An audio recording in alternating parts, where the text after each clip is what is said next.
বন্ধুরা, আজকে আমি বানাচ্ছি নিরামিষ একটা রেসিপি, দই বেগুন। বেগুনগুলোকে হাফ করে কেটে নিয়েছি।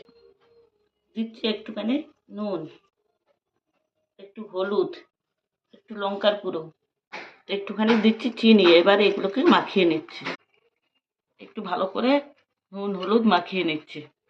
তেল গরম হয়ে গেছে, এবার বেগুনটাকে ভেজে নিচ্ছি। বোটা সহ বেগুন নিয়েছি।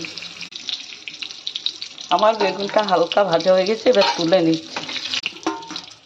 হাফ চামচ দিয়েছি কালো জিরা, আর দিচ্ছি 4টে কাঁচা লঙ্কা। 1 চামচ দিয়েছি আদা গ্রেট করে।